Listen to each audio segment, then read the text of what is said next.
días. Don Esteban Aguilar. Don Esteban, muy buenos días. Gracias por Buenos días. darnos un espacio de su tiempo. Sabemos que usted es una persona bastante ocupada. Hoy, subdirector de ciberseguridad en el MISID, si no lo digo mal. Correcto, así es.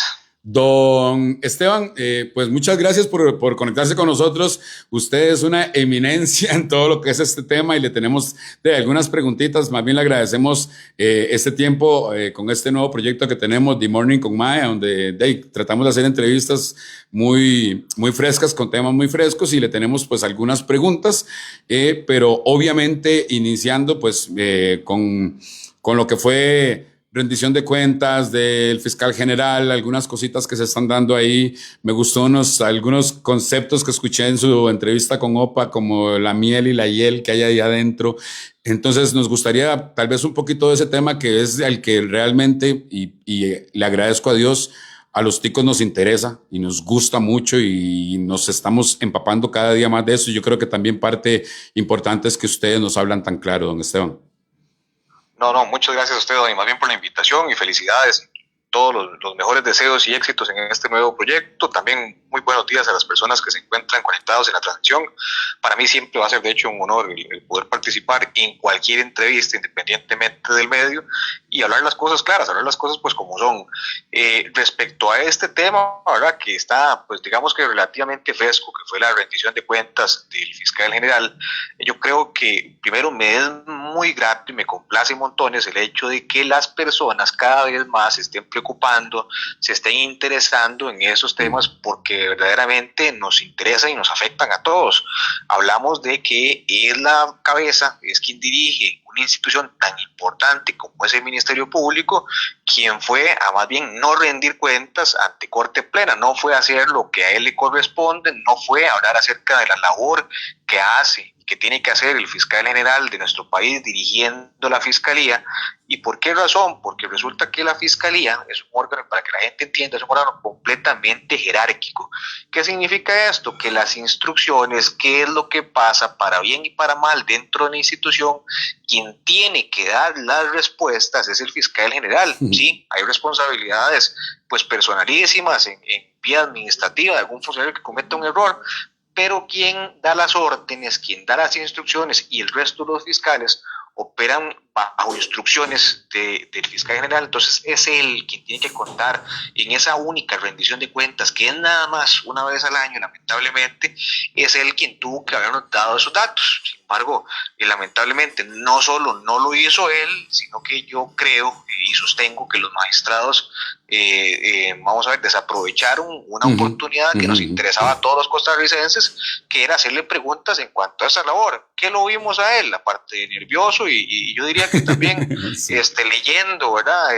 Esa presentación que llevaba, lo vimos haciendo una mención muy genérica de qué han hecho el resto de fiscales, no lo que ha hecho él, ¿verdad?, sino el resto de fiscales, y que en todo caso, ese resto de fiscales que está a cargo de él por una mala gestión, el año que pasó resulta que no dieron resultados, no lograron sacar más causas de las que ingresaron. ¿Cómo se lee esto? De forma muy sencilla, para no hacernos tantos enredos, que la fiscalía está en números rojos, porque resulta que entonces no lograron resolver la cantidad de causas que se ocupaba para quedar en números blancos, ¿verdad?, en números positivos. Tenemos entonces un retraso que se llama posteriormente en rezago, así es como se llaman las causas cuando tienen más de 2 años en la fiscalía, que no logra hacer que Fiscalía cumpla con una obligación ante la población, que es otorgar justicia pronta y cumplida. No lo estamos recibiendo, ¿verdad? Y este otro tema que decía usted, Donny, de la miel y la hiel, es que sí, don Carlos, ¿verdad? Él habla acerca de y trata de disfrazar y pasar muy rápido en cuanto a esos números negativos de Fiscalía, habla de algunas causas que él dice que son exitosas. Sin embargo, resultados que vemos de fiscalías que él alabó, más bien, que dijo que eran superiores a fiscalías territoriales, como son la Fiscalía de Narcotráfico, la Fiscalía de Edo, de la Jurisdicción Especial de Delincuencia Organizada, antes Fiscalía de Crimen Organizado, esos números no son positivos. Vamos a ver, pierden todos los asuntos, no logran las prisiones preventivas, se les caen las causas de juicio, eso hace que los delincuentes salgan más empoderados.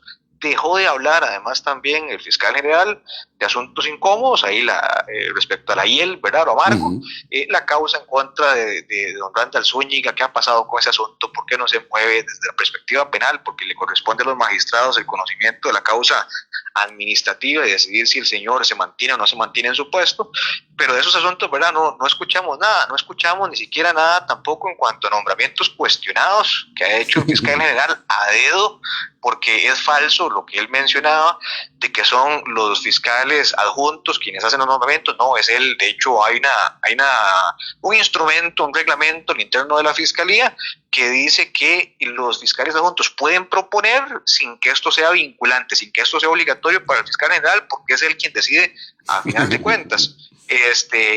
Y nada de esto, ¿verdad? Lo menciona el fiscal en su rendición de cuentas. Don Esteban, vemos que inclusive algunos magistrados, porque usted dice que desaprovecharon la oportunidad y sabemos a ciencia cierta que es de manera intencional, pero aún así vemos que hay algunos magistrados que tal vez no han sido tan afines con el señor presidente, que también ahí hubo cosas que le cuestionaron, que por qué no hay un reglamento de nombramientos, que han pasado 4 años. Pregúntome yo, pero yo creo que todos, ¿cómo si usted no hace bien la tarea? ¿Cómo si usted tiene deficiencias? ¿Cómo si sus números, cómo puede obtener una persona tan buenas calificaciones cuando hasta sus mismos, hagámoslo en la lógica de un colegio, hasta sus mismos profesores están diciendo que está fallando? Entonces, ¿quién está dándonos mal la información o quién está poniendo mal las calificaciones ahí? Claro. ¿Qué es lo que pasa con eso, Donio? Primero que Carlos sí tiene jefes, ¿verdad? No como él decía que él no tenía jefes, los magistrados son sus jefes, ellos lo eligen y ellos han decidido mantenerlo en el puesto también. Y ellos podrían eventualmente también decidir si lo separan o si él tiene la intención, como se ha dicho al interno y como se ha pues filtrado de alguna forma, el hecho de que él tiene la intención de seguir 4 años más, 4 años que para mí serían nefastos para nosotros los costarricenses. Sí, absolutamente. Vamos a ver, no es que ellos se hayan preocupado por la realidad de la fiscalía, no es que ellos tengan un interés, a mi criterio, ¿verdad?, de que esto mejore, sino que ellos han resultado afectados por decisiones de mantener a funcionarios como Carlos Díaz y como Randall Zúñiga. Resulta que como son ellos quienes los eligen, entonces el reproche ciudadano, que es lógico y que tenemos razón de tenerlo también, es de irnos hacia ellos, como ellos son los superiores, decirles, señores, ¿por qué si ustedes ven que estas 2 personas no dan resultado, no hacen bien su trabajo, son muy cuestionados, han tenido escándalos que inclusive son materializados, son ¿verdad?, muy marcados? No es nada leve el hecho de que, por ejemplo, don Carlos haya realizado nombramientos un montón de veces hacia una persona con la que mantuvo una relación sentimental, que ocultara inclusive esta relación sentimental cuando se encontraba obligado a informarlo ante corte, no lo hizo, entonces le dan una sanción leve, pero bueno, el reproche en general es, señores magistrados, ustedes son los responsables de que este señor esté elegido en ese puesto y que esté haciendo esas acciones. Entonces yo creo que ya ellos se cansan de esta situación, se fragmentan, se separan, algunos de ellos, al menos 2 vimos, ¿verdad?, en esa comparecencia del fiscal general, y le piden cuentas, le hacen algunas preguntas incómodas, como la que hace el magistrado Cruz, ¿verdad?, que sí, en efecto, como dice Donny, pues no, sabemos que no es afín tampoco a algunas de las políticas del gobierno actual.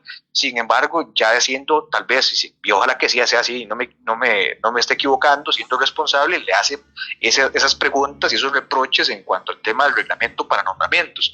Yo tengo una visión más hacia allá. Yo creo que, ¿verdad?, que ellos hacen y tienen este comportamiento, los señores magistrados, por la coyuntura política, ¿verdad?, que tenemos un nuevo cambio de gobierno, que ese gobierno es de continuidad, que se ha adelantado también el hecho de que hay intenciones muy fuertes y que ojalá también eso encuentre respuesta en la Asamblea, en la futura, la Asamblea Legislativa, que se va a hacer modificaciones muy necesarias en el Poder Judicial, y entonces yo creo que ellos se adelantan y tratan de tomar una narrativa diferente con la que venían, ¿verdad?, hace tiempo. Pero sí, el reproche que hace el magistrado Cruz a Carlos de decirle que él se había comprometido en 6 meses a tener listo un reglamento para nombramientos es completamente lógica. Vamos a ver, 6 meses de por sí ya es un montón de tiempo para reglamentar algo que él conoce porque él dirige la Fiscalía General y él sabe cómo se hacen los nombramientos. 4 años ya es una barbaridad y estamos frente a 4 años en los que no tenemos resultado de ese instrumento que ya estaba listo. Lo presentó don Warner Molina, quien se pensionó ya de Fiscalía General. Él, como ustedes recordarán, fue fiscal general interino durante algún tiempo antes de que se eligiera Carlos. Él estuvo ahí y él había nombrado una comisión de nombramiento dentro de la fiscalía, personas a las que yo conozco y sé que son sumamente brillantes y responsables, e hicieron un instrumento tal vez pues no hay nada perfecto, ¿verdad? Pero un instrumento realmente muy bueno. ¿Qué es lo que pasa? ¿Por qué no se aprueba? ¿Por qué no lo lleva entonces Carlos a corte cuando aparte de eso se había comprometido en 6 meses a tenerle? Peor aún en 4 años, porque resulta que si él lo lleva, como ese reglamento, lo que busca proteger es la carrera fiscal, es decir, la trayectoria que tienen los fiscales dentro de la Fiscalía General, resulta que entonces se dispararía al pie. Porque de nuevo, él ha hecho nombramientos a dedo, él ha elegido a gente cercana a él, amigos suyos, en nombramientos estratégicos, lo que se conoce como el estrato de alta gerencia de la Fiscalía, es decir, gente que tiene puestos muy buenos, muy bien remunerados además, y entonces él tendría que dar explicaciones de por qué nombró a esas personas y no nombró a otros funcionarios con más trayectoria, con más experiencia, con mejores condiciones dentro de la Fiscalía. Entonces no lo va a llevar, ese no lo va a llevar justamente por esas razones. De hecho, usted en la entrevista con OPA contó que hay una persona cercana a usted, sino un conocido suyo, que por derecho tenía un puesto y que una amistad de no sé, alguien que le manejaba, don Carlos o no sé, obtuvo el puesto primero. Entonces eso se da prácticamente cuando a él le da la gana. Claro, para que ese caso es sumamente grave, don, y que dicha que usted lo recuerde y lo trae a la mesa, ese asunto, y para que las personas allá en casa entiendan cómo funcionan los nombramientos en la Fiscalía. Uno, para ser fiscal del Ministerio Público, primero tiene que hacer exámenes. Esos exámenes llevan, aparte de eso, cumplir con requisitos para poder hacer los exámenes, como ser abogado, tener licencias, ser costarricense, mayor de 18 años. Cuando ya se pasa ese filtro, se hace el examen, y si se gana, entonces luego sigue otro proceso largo también, que hay que ir a realizar unas clases, para ponerse más fácil, con otros fiscales de experiencia. Luego tiene que hacerse realmente una práctica también dirigida en una fiscalía, es decir, un proceso largo, un proceso complejo, que quienes lo pasan no los van a nombrar en propiedad de una vez, sino que tienen la capacidad y optan por empezar a hacer nombramientos de sustituciones, de incapacidades, de vacaciones, es decir, se vuelven elegibles, como se conoce en la institución. Vemos que entonces las personas que logran eso es porque hay gente que tiene capacidad y porque se ha tomado el tiempo además también para poderlo realizar. Y hay otra figura que se llama los nombramientos por inopia. Los inopios o los nombramientos por inopia es gente que no tiene los requisitos todavía, todos, es decir, no han ganado los exámenes, por ejemplo, para ser elegible como fiscal, pero ya tiene licencia y además también es abogado.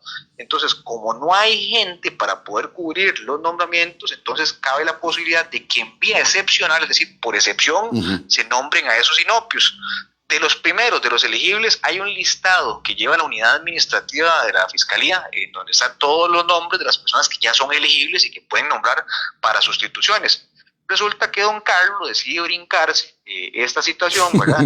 Y en la Fiscalía de Turrialba, concretamente en una plaza de fiscal que compete a narcotráfico, y ustedes recordarán que el fiscal jefe de narcotráfico, el fiscal adjunto, es don Javier Valerio, una persona muy cercana, amigo de hecho de don Carlos, y deciden nombrar a una persona por inopia, de nuevo, una persona que no tiene los requisitos. Brincándose a todos los que tienen los requisitos. Brincándose a todo el mundo, ¿verdad? Exactamente, no solamente a quien yo informé, que valientemente me dio el recurso inclusive de amparo que tuvo que poner por esta barbaridad, tuvo que renunciar de hecho a la fiscalía porque dejaron de llamarlo, y deciden llamar a esa fiscalía a este muchacho de apellido Mata, que era custodio de Carlos. El fiscal general tiene siempre 2 custodios que lo acompañan diariamente. Ustedes saben que tiene además también vehículo discrecional, entonces a donde él vaya, con novia, sin novia o lo que sea, esos muchachos van también con él. Curiosamente, nombran a uno de estos muchachos de apellido Mata, quien además también es hijo de una jefatura del OIJ también,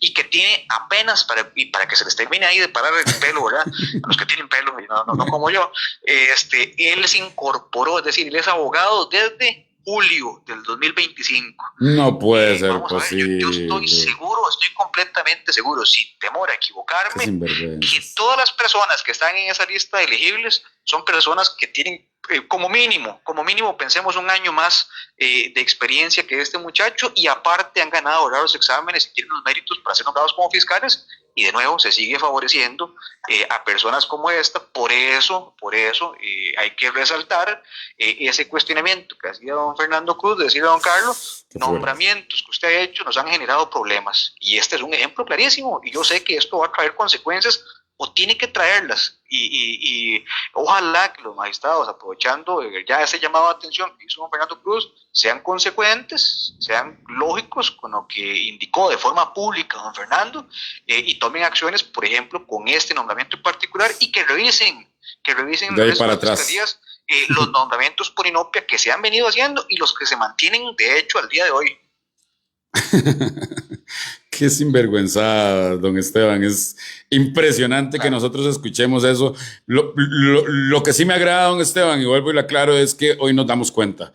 Qué triste saber que todo eso era el común de siempre, y que nadie hacía nada, y de verdad, pues me agrada mucho. Don Esteban, quería tocarle un par de temitas ahí, a ver si usted nos ayuda también en esta parte legal, que pues le agradezco que mencionara mi nombre el día de la entrevista, me agradó mucho, y de verdad igual le tengo un gran aprecio y admiración. Pero usted hablaba que la Fiscalía, el Poder Judicial, no actúa de oficio ante algunos ataques que está teniendo ya la parte de lo que es gobierno, como lo es el presidente y la ministra de la Presidencia y presidenta electa, doña Laura Fernández. Han habido casos similares. Ayer una periodista que me escribió me decía de que los chavistas pegan gritos cuando es otra persona la que lo hace, pero cuando fue, digamos, la Colocha o un Alexis, pero con ellos hubo un procedimiento a nivel legal. ¿Por qué, don Esteban? Yo creo que todos los costarricenses tenemos esta duda. ¿Por qué amenazan constantemente la figura del presidente, su vida, su integridad, su familia, denigran a su esposa, sus hijas, su todo, y la Fiscalía no actúa de oficio, don Esteban? Esa pregunta encuentra un sentido lógico en esto, Donny, y es que esas personas siguen haciendo esas amenazas, que es un delito de hecho que se llama amenaza a funcionario público, porque no encuentran una consecuencia en la Fiscalía. Este comentario que usted menciona le hacía una periodista a usted de que vamos a ver, que los chavistas o las personas afines al gobierno reclaman únicamente cuando hay afectación hacia el presidente o a la presidenta electa. Esto se cae bajo su propio peso. ¿Y por qué razón? Porque resulta que esos ejemplos que ella le daba a usted acerca de la Colocha o este otro señor, no recuerdo el nombre, don Alexis Salas, que había sido don Alexis, que había sido también procesado, justamente por eso, porque son casos muy diferentes, porque a ellos sí los procesaron, a ellos sí vimos a la Fiscalía, inclusive llegando a esta etapa de juicio, en el caso, por ejemplo, de la Corocha, a ella se celebró un juicio, y pasar de una etapa de investigación, en donde además culmina con una acusación, pasa a una etapa intermedia, donde un juez penal revisa esa acusación en una audiencia, donde está el fiscal, donde está el defensor de doña Yendri, y llevarlo además ante un tribunal. Vea, ustedes no tienen idea lo caro que sale eso, y se hizo, la Fiscalía actuó de oficio en ese asunto, se presentó inclusive don Ariel Robles, que era el afectado en esa investigación, él dio sus manifestaciones, y ya finalmente, ¿verdad?, se tomó se resuelve con una sentencia absolutoria a favor de doña Yendri por parte del tribunal, pero se actuó por parte de Fiscalía. Lo mismo en el caso de don Alexis, recuerdo que lo detuvieron y demás.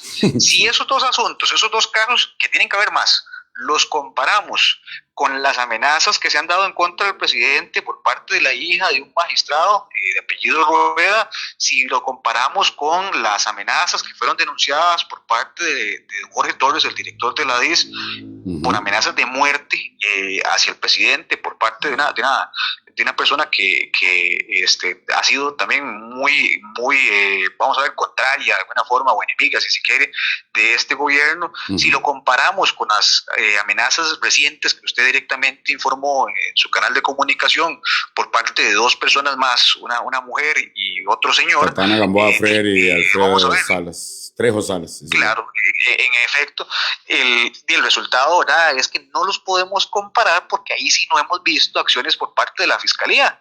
No vemos ni siquiera una manifestación. Don Esteban, pero son mucho más, don Esteban, pero son mucho más, perdón que le meta el caballo, pero es que son mucho más serias, o sea, de verdad, o sea, hay una amenaza literal, o sea, ¿qué pasaría, don Esteban? Y perdón, que ayer tuvimos un ejemplo y es algo que le quiero preguntar. Dijeron que el que pintó la pared del teatro fue un hombre, pero alguien le dio a ese señor el spray para que fuera a hacer eso.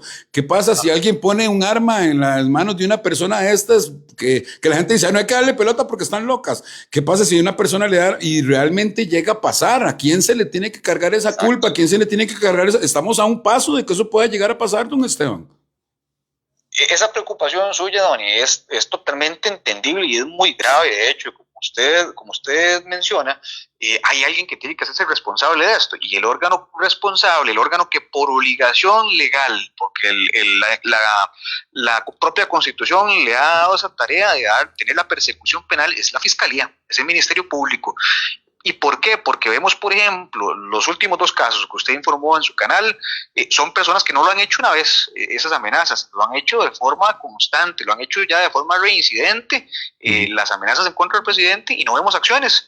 ¿Qué pasa entonces con estas personas? Que lo que hacen es ver que ellos pueden vacilar, como decimos, ¿verdad?, de forma coloquial, a las autoridades, pueden seguir amenazando al presidente, pueden inclusive ir más allá y tienen la motivación de que no pasa nada porque la Fiscalía no los procesa. Don Esteban, y perdón, le voy a volver a meter el caballo, pero nosotros también, digamos, una persona, y perdón por ser tan atrevido y meterle ahí, pero es que es un tema que de verdad quería conversar con usted.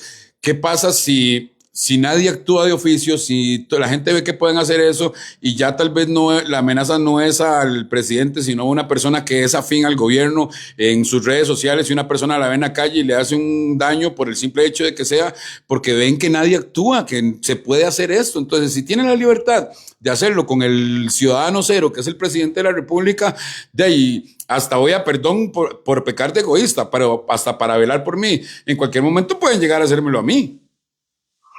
Es correcto, y muy probablemente, Don, y lamentablemente, si usted ante una situación de esas va y pone la denuncia, es muy probable que no le vayan a dar el mismo tratamiento que le dan a cualquier otra víctima, menos, ¿verdad?, cuando es un adversario político del gobierno oficialista, y ahí hay que tomar entonces, o más bien hay que responsabilizar a alguien, en este caso es la Fiscalía, ¿verdad? Por eso es que la versión que da don Carlos, y en la carta de recuerdo que le había enviado a la presidenta electa, doña Laura, en la que él niega haber hecho un uso selectivo de la justicia o haberse decantado por ciertos grupos políticos para perseguirlos o no perseguirlos, es falso.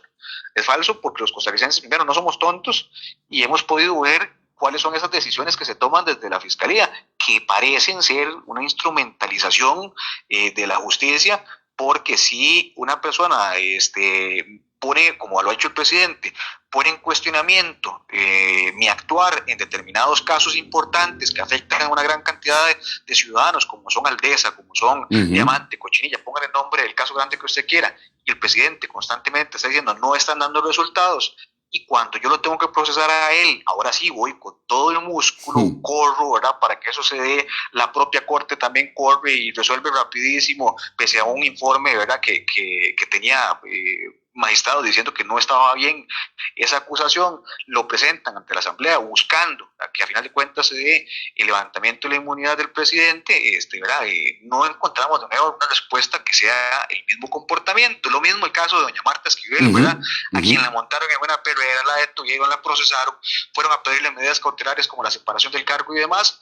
nada de eso lo vemos en contra de estas otras personas que podrían en cualquier momento, y es lo que corresponde, de hecho, detener, decomisar sus dispositivos telefónicos, pedir medidas cautelares, porque la actitud es constante. Ellos siguen cometiendo este delito de amenazas a funcionario público, y yo no quisiera, ¿verdad? Ojalá que no pase, pero si a usted o a cualquier otro costarricense afín al gobierno ahí pone una denuncia, ojalá, esperemos que la Fiscalía, ahora sí, con estas llamadas de atención, se comporte como corresponde, como están obligados a hacerlo, ¿verdad? Don Esteban, la inocuidad de la Fiscalía y del Poder Judicial está en entredicho, o sea, está politizada y tenemos que decirlo abiertamente. Yo no sé si usted pues, bueno, usted habla muy directo y eso es parte de lo que nos gusta, pero eso es en dos platos, o sea, lo volvieron una herramienta política y si usted es afín a mis colores, yo le voy a ayudar y ¿qué va a pasar? Puede haber un cambio, porque sabemos que usted está pues considerando ser uno de los que están buscando esa candidatura a ser fiscal general. ¿Podríamos ver en don Esteban Aguilar un cambio en ese lineamiento de la Fiscalía? Vea, Tony, como usted menciona, yo manifesté mi interés en poder optar por ese puesto. A final de cuentas, y como he explicado en otros medios, no depende de mí, depende de los magistrados. Una vez que ellos revisen todos los atestados de todas las personas que se inscriban a ese concurso, tomar la decisión. Yo desde ya, y como lo he hecho, yo creo que desde siempre, yo me comprometo a primero trabajar honradamente, apego a lo que establece la ley, como tiene que llevarse la Fiscalía, de forma pues completamente transparente. Además, también las personas que a mí me contactan por mis canales de comunicación y más que todo el de Facebook, siempre encuentran una respuesta. Yo prometo continuar con eso, dando respuesta y haciéndolo pues de forma completamente transparente y pública. Yo creería que esa posibilidad se va a dar en el tanto, además también, porque eso sería hasta octubre, cuando Carlos decida si va a continuar o no va a continuar. Yo creería que si él dice que va a continuar, yo estoy casi seguro que los magistrados no lo van a reelegir. No. Pero bueno, se necesitan además también, y eso sí, y es una realidad, cambios dentro de la propia magistratura, que es la cabeza del Poder Judicial. Dichosamente hemos escuchado, tanto por parte de la presidenta electa, así como algunas personas que han sido elegidos como futuros diputados, un interés principal en realizar modificaciones dentro del Poder Judicial. Y además también recientemente, de hecho, una entrevista que se hacía por parte de OPA también a el presidente de la Corte, de la Sala Constitucional, Fernando Castillo, él reconoce que el Poder Judicial necesita cambios, pese a que el presidente de la Corte, don Orlando Aguirre, dice que no hay que tocar lo que está bien. Pero bueno, sí se ocupan cambios. Entonces hay que tocarlo porque no está bien. Claro, por completo. Ojalá estos señores magistrados también coincidan en la necesidad de que Fiscalía también requiere cambios, de que Carlos no es la respuesta. Y de nuevo yo ahí me pongo pongo el pecho de frente, de hecho, para poder eventualmente buscar y colaborar en esa posibilidad de cambio necesario que se ocupa pues en Fiscalía General, lavarle la cara a la institución, que es lo que corresponde, valorar, y esto es muy importante, al recurso humano que se tiene, a las personas que tienen muchísimos años de trabajar en la Fiscalía, que tienen mucha experiencia y que lamentablemente han sido despreciados a lo largo de esos 4 años los que tiene Carlos de trabajar en Fiscalía General, ninguneándolos pues de alguna forma también, únicamente escuchando y teniendo a su círculo cercano, ¿verdad? Yo me comprometo a trabajar con ellos. Ellos son a final de cuentas la sangre y las venas de la institución como tal, y es lo que tiene que hacerse, trabajar adecuadamente con el recurso que se tiene, además también que es mucho. Lo que pasa es que está mal gestionado, y entonces ahora sí poderle dar respuestas adecuadas a la población, con el compromiso de que las causas se van a tramitar y se van a investigar independientemente del contexto político, del apellido, de la cantidad de dinero que tengan las personas que se involucren como ofendidos o como imputados en esas eventuales causas.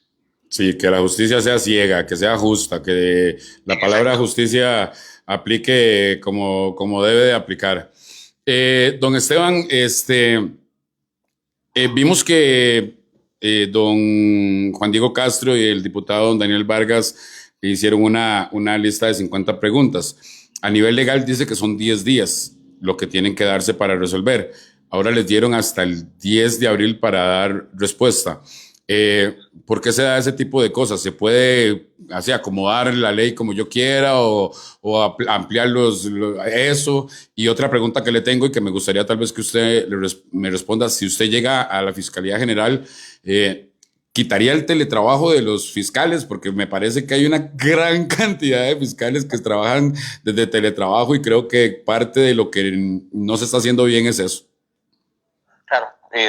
Respecto a la primera pregunta, Donny, que es el plazo legal para poder contestar por parte de cualquier institución o cualquier funcionario público que sea consultado por un ciudadano o por un medio de comunicación, para que ustedes también entiendan, ese plazo es de 10 días hábiles, es decir, es un montón de días, son más de 10 días naturales, ¿verdad? Es un montón de tiempo.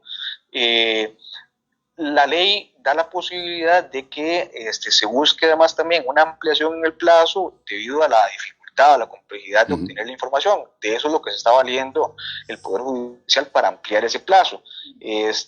Lo que pasa y la duda y la suspicacia que a mí me genera esto es que, vamos a ver, son preguntas de la propia organización interna. ¿Cómo es que la cúpula, la cabeza del Poder Judicial da respuestas de su misma institución? Pero para mí eso es ilógico. O sea, yo no creo que tome inclusive más de 10 días hábiles el poder obtener esa información que en 3, 4, 5 días ellos podrían tener y podrían dar una respuesta. ¿Qué es lo que creo y qué es lo que sé de hecho que van a hacer? Que van a revisar con lupa la respuesta que van a dar para no ponerse la soga en el cuello, para no dejar puertas abiertas. Eso es lo que van a hacer, ¿verdad? Son respuestas que van a dar ellos muy cuidadosas, tratando inclusive de dar la menor cantidad de información posible. Lo que pasa, y aquí sí se van a joder, como decimos, es que se están enfrentando a personas con mucha experiencia y muy inteligentes, quienes formularon esas preguntas, como son don Juan Diego Castro, don Fabián Silva, participó también don Antonio Barzuna como futuro diputado, y don Daniel Vargas, que es una persona que hace una labor, yo creo que muy buena como diputado actual, y estoy seguro que no van a permitir que les den a torillo con el dedo, sino que ellos van a ser insistentes, y además no solamente insistentes, sino incisivos con esas respuestas que les tienen que dar obligatoriamente. Entonces yo creo que sí vamos a obtener pues ahí algún buen resultado. La segunda pregunta, Donny, perdone, porque soy humano y se me fue la consulta que hiciste. El tema del teletrabajo. Sí, señor. Teletrabajo, claro. Con respecto a eso, Donny, yo entiendo y soy además también un defensor de que el teletrabajo se puede dar en el tanto el trabajo, la forma en la que se trabaja lo permita. Yo entendería que, por ejemplo, un empleado de TI, de informática, puede hacer teletrabajo porque hay aplicaciones que permiten, por ejemplo, hacer conectividad y permiten además también resolver problemas desde la casa. Pero vamos a ver, la labor del fiscal es estar presente para realizar allanamientos, para pedir medidas cautelares, para revisar procesos, para atender gente, atender usuarios, valorar denuncias, entre otro montón de funciones que tienen.